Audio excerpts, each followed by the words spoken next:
Olá pessoal, tudo bem? Aqui é o professor Marcelo Pertilli, Rico Domingues Concursos, falando com você que especialmente está se preparando para a prova do DEAP de Santa Catarina. Lembrando que o concurso, o edital, está para acontecer. Lembra que o governador no começo do ano, fazendo um anúncio junto com o nosso secretário de Segurança Pública, comentou sobre o concurso da PM e também sobre o concurso do DEAP. O concurso da Polícia Militar já saiu. Tivemos nossos cursos pré-editais aqui e também o pós-edital, né? Então, estamos agora na expectativa do concurso, tal qual como prometido pelo governador, do DEAP de Santa Catarina para o cargo de agente penitenciário. Então, com base no último edital, levando em consideração os pontos de noções de direito penal e noções de processo penal, eu separei hoje um pontinho para comentar com vocês, que é um pontinho bastante clássico em provas de noções de processo penal, que é o tema ação penal.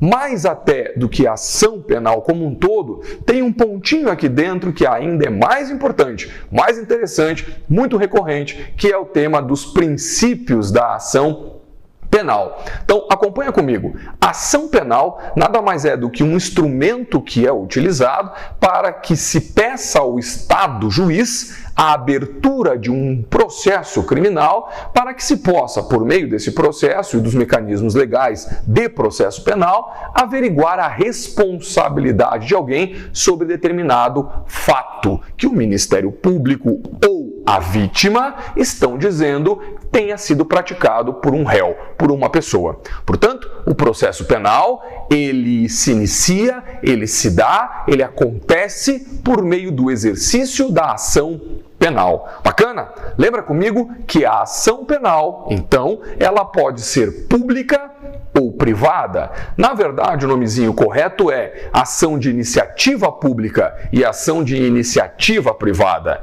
Por quê? Iniciativa pública, quem promove a ação penal é o Ministério Público. Ação de iniciativa privada, quem promove a ação penal é a vítima ou o seu representante legal. Bacana? Claro, também ressalvada a possibilidade lá do 31 do Código de Processo, no caso da vítima não poder exercê-la, né? Lembra lá o CAD, né? O cônjuge, também companheiro, ascendente, descendente e irmão. Portanto, volta. A ação, que é o instrumento pelo qual então se pede ao Estado juiz a abertura de um processo criminal para investigar a responsabilidade penal de alguém, ela pode ser de iniciativa pública quando então é feita, né, protocolizada, intentada pelo Ministério Público, ou ela pode ser de iniciativa privada quando quem faz esse trabalho é a vítima ou seu representante legal. Tranquilo? Bom, só que cuidado com uma coisa. Quando ela for pública, ela também pode ser pública a depender da representação. O que é representação? É uma manifestação de vontade da vítima ou do seu representante legal. Calma, volta. A ação é pública. Quem intenta é o Ministério Público, mas em algumas hipóteses excepcionais, essa ação pública dependerá, portanto, estará condicionada de uma autorização da vítima ou do seu representante legal. Essa autorização a gente dá um nome em processo de representação. Portanto, o que é representação? Uma manifestação inequívoca de vontade da vítima ou do seu representante legal, que é uma condição de procedibilidade, né? Autoriza o membro do Ministério Público a ingressar com a ação penal pública por meio de um documento chamado denúncia. Bacana? Então volta. O que é denúncia? Denúncia é o documento feito, elaborado por um membro do Ministério Público, documento esse que é capaz de dar início a uma ação pública. Essa ação pode depender de representação, portanto estar condicionada a ela, ou não. Quando ela não estiver condicionada à representação, nós chamamos essa ação de pública incondicionada. Quando ela depender da manifestação de vontade da vítima ou do seu representante legal, a gente diz então que essa ação é pública, mas aí então condicionada. Bacaninha? Legal? Bom, de outro lado, nós temos a ação penal privada. Essa ação penal privada, na verdade de iniciativa privada, como eu disse a vocês, ela é exercida pela vítima, né? Ou por seu representante legal, por meio de um documento, de uma peça chamada queixa-crime. Portanto, volta. A ação de iniciativa pública é intentada por meio de um documento chamado denúncia. Esse documento é formulado, elaborado pelo membro do Ministério Público. Lembra disso? Tá bem? Mesmo a ação pública condicionada à representação. Quem faz a denúncia é o MP. Tranquilo? Já a ação de iniciativa privada, ela é intentada pela vítima ou seu representante legal e quem faz o documento é a vítima. E esse documento chama queixa. Queixa-crime, ok? Só cuidado com uma coisa, né, galera? Não vamos confundir. O fato de ser a vítima que tem o direito de dar início à ação penal não faz, não tira, não afasta a necessidade de ter um advogado para o exercício da ação penal privada. Legal? Então, quando se diz que é a vítima que intenta a ação, claro que é assessorada, né, por um advogado. Um advogado tem que assinar a peça, tem que produzir a peça, tá bem? Aliás, até a procuração que essa vítima dá ao advogado é uma procuração que tem que ter poderes especiais na forma lá do artigo 44 do Código de Processo. Legal? Bom, então, com essas ideias gerais sobre a classificação e essa conceituação básica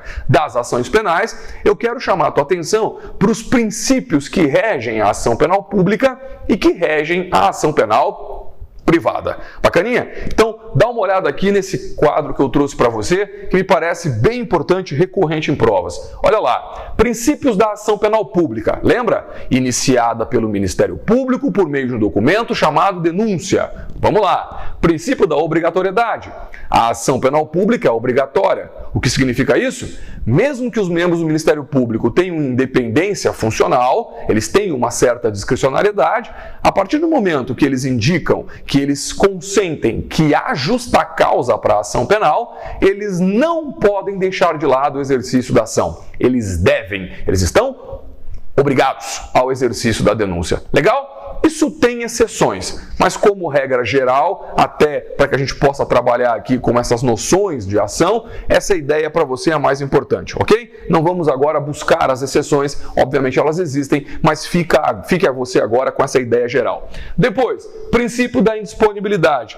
Bom, ele decorre da obrigatoriedade. Se o Ministério Público está obrigado, ele também não pode dispor da ação penal. O que significa isso? A ação começou, vai ter que ir até o fim. O Ministério Público não pode desistir da ação penal que haja interposto. Legal? Princípio da indivisibilidade. Bom, também é uma decorrência da própria obrigatoriedade, concorda? Porque se o Ministério Público está obrigado a oferecer denúncia, ele estará obrigado a oferecer a denúncia contra todas as pessoas envolvidas, desde que haja em relação a todas a famosa justa causa. Então vamos lá, imaginemos a situação de haver 3 pessoas indiciadas numa investigação policial e então esse inquérito vai para a mesa do Ministério Público e ele resolve apenas denunciar uma pessoa ou 2 pessoas. Não, se há elementos contra todos, ele deve denunciar todos, porque nessa perspectiva a ação ela é indivisível. Agora, vejam vocês, eu coloquei aqui uma barrinha. Barra divisibilidade. Por que barra divisibilidade? Bom, porque na hipótese do Ministério Público entender que não há elemento contra todos, então ele denuncia só aqueles em relação aos quais haja a famosa justa causa. Tranquilo? Bacaninha? Avança. Princípio da pessoalidade ou da intranscendência. O que significa isso? Que o Ministério Público só pode exercer a ação penal pública contra as pessoas em relação às quais haja dolo culpa. Pessoas em relação às quais seja possível fazer a imputação penal, ou seja, atribuir responsabilidade. Claro, eu não posso entrar com a ação penal pública contra o pai da pessoa, contra o irmão, contra a esposa, contra os filhos, só porque, por exemplo, eu não encontrei o réu ou não encontrei o autor do crime. Não, princípio da intranscendência, o princípio da pessoalidade. Só posso ingressar com ação em relação às pessoas contra as quais eu tenho justa causa. Legal? Avança. Autoritariedade, porque o Ministério Público é uma autoridade pública, previsão constitucional inclusive, uma das instituições mais importantes da formação da República. Depois, oficialidade, o Ministério Público é um órgão oficial, e oficiosidade, o Ministério Público na ação penal pública age de ofício. Só cuidado com a ação penal pública condicionada à representação. Ali, ele deve esperar para o exercício da denúncia a condição de procedibilidade da representação. Bacaninha? Ação penal privada, olha aqui. Se aqui em cima na pública eu tenho o princípio da obrigatoriedade, aqui na privada eu tenho o princípio da oportunidade, também chamado de conveniência. Portanto, aqui na ação penal privada, preste atenção, só haverá ação se a vítima ou seu representante legal assim desejar. Tranquilo? Lá em cima, na ação penal pública, não. Havendo justa causa, o Ministério Público está obrigado ao exercício da ação. Aqui embaixo, não. Eu posso, por exemplo, Marcelo, ser vítima de um crime de ação penal privada e achar, entender por bem, não ingressar com a ação, não entrar com a queixa-crime. Portanto, não dar início ao processo criminal. Resolvo deixar assim mesmo. É possível. Portanto, o princípio da oportunidade. Bacana? Volta. Se aqui em cima na ação penal pública vige o princípio da indisponibilidade como uma decorrência da obrigatoriedade, como acabamos de dizer, aqui embaixo, já que é oportunidade, olha só, agora é disponibilidade. Ou seja, eu, Marcelo, posso entrar com uma ação penal privada e posso dispor dela durante o processo. Como, professor? De que forma essa ação pode ser disposta? Então vamos lá, eu posso dispor da ação penal pelo princípio ou instituto do perdão. Já ouviram falar? O perdão do ofendido? Vejam vocês, eu posso oferecer o perdão às pessoas que estou processando. Se essas pessoas aceitarem ser perdoadas, um ato bilateral, ok, perdão aconteceu e produziu seus efeitos jurídicos, não haverá mais prosseguimento da ação. E também posso, simplesmente, exemplo, abandonar o processo penal, dando causa a uma das hipóteses da famosa perempção. Volta, a ação é disponível, portanto eu posso dar início a ela e depois simplesmente querer dispor da ação, por meio do perdão ou por meio da perempção. As hipóteses de perempção estão previstas lá no artigo 60 do Código de Processo Penal. Basicamente 4 hipóteses, depois você dá uma olhadinha lá, tá? Todas elas atreladas a uma falta de cuidado, né, do autor da ação com o processo, como, por exemplo, simplesmente abandonar o processo, não responder mais os chamados judiciais, não comparecer nos atos, não comparecer nas intimações e coisas desse sentido, tá bem? Vamos lá. Princípio da indivisibilidade. Opa, assim como a ação penal pública, a ação penal privada também é indivisível. Mas aqui ela é indivisível por uma outra razão, por uma expressa previsão legal. Se na ação penal pública ela é indivisível porque a ação é obrigatória, então se há obrigatoriedade em relação a um, há, logicamente, por consequência, em relação a todos, aqui embaixo a ação é indivisível por expressa previsão do artigo 48 do CPP, que diz, preste atenção, olha só que interessante, veja, a vítima não está obrigada ao exercício da queixa, mas na hipótese de 2, 3, 4, 5, 10, né? Ou seja, na hipótese de pluralidade de sujeitos criminosos, se ela escolher entrar com a queixa, ela vai ter que entrar em relação a todos.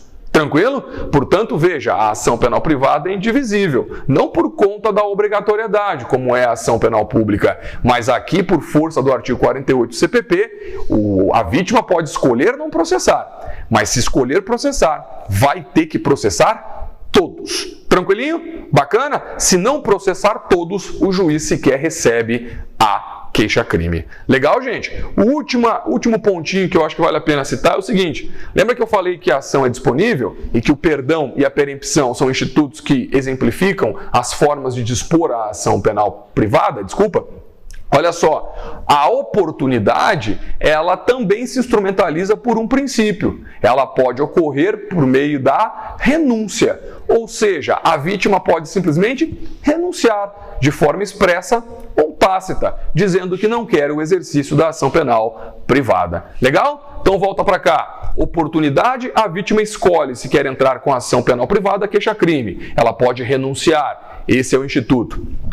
Ela entrou com a ação, não quer mais, ela pode dispor por meio do perdão ou da perempção. E aqui a indivisibilidade, artigo 48 determina que, mesmo se escolher processar, ela vai ter que processar todos. Não pode escolher réu. Ah, eu quero esse, mas não quero aquele. Não. Terá que processar todos, sob pena do juiz se quer dar início à sua ação penal.